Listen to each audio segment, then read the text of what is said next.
The wise words of Marshall Mathers: his hands are sweaty, knees weak, arms are heavy, vomited on his sweater already, mom's spaghetti, he's nervous. These profound lyrics are actually related to generalized anxiety disorder. There's a lot of talk that anxiety is just some fictitious tale that crazy people tell themselves when they're stressed out. Society is ill-informed on the topic, and even though people that go through these tormenting feelings actually are in a stage of avoidance. According to Everyday Health, because of this vicious cycle of anxiety, fear, and worry, it leads to avoidance of the subject, which further strengthens the fear and worry. Breaking typically free takes professional help.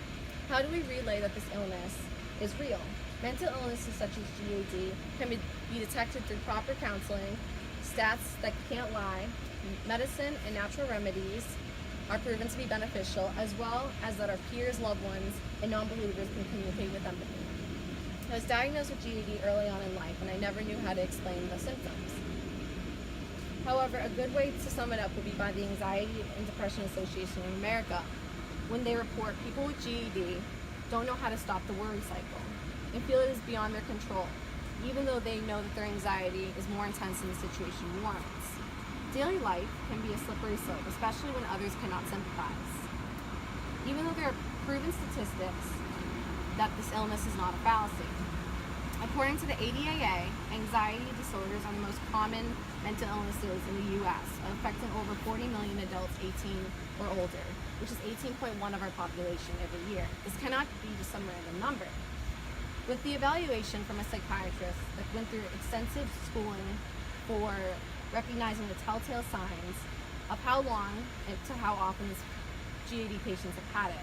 Anxiety is something that everyone deals with to a certain degree.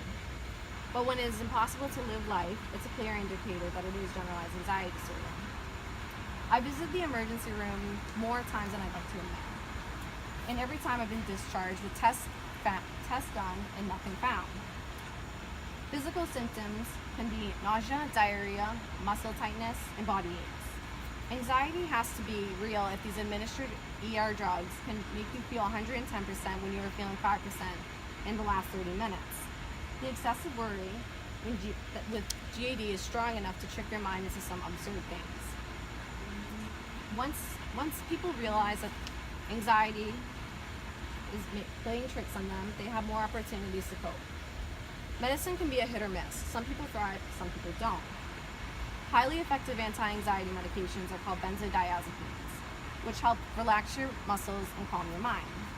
Another way to cope would be natural remedies and exercise, getting the body active and sweating out the toxins.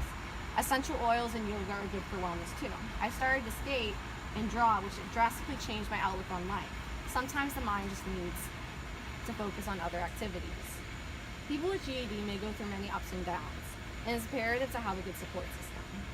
Sometimes loved ones, peers, and non-believers just don't get how to help. But with proper communication and empathy, it's very possible to flourish. I feel sometimes like I'm alone. According to Star of Very Well Minds, many people with panic disorder distance themselves, fearing others won't understand. People in your life can be empathetic though, and they understand that help is possible. The more I realize that everyone has issues, the easier it was to deal with this. All I can do is communicate when I'm feeling uneasy. People with GAD use breathing exercises, self-talk, and executing their feelings in a mature way to get the point across. Kindness and patience will always benefit, and when anxiety is around, understanding is key. Even though not many people really know what this feels like, everyone needs just to be heard. GAD is not a fun thing to deal with, being the person that has it or being the person that goes through the hoops to understand it. And there's more, they have stats that don't lie, natural remedies and medicine that can help, and easy transitions that can be made with more empathy.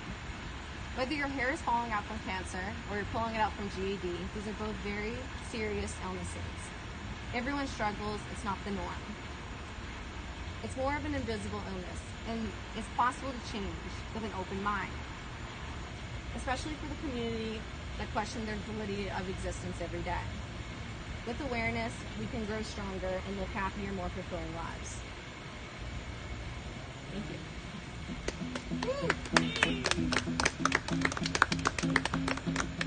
I fucked up so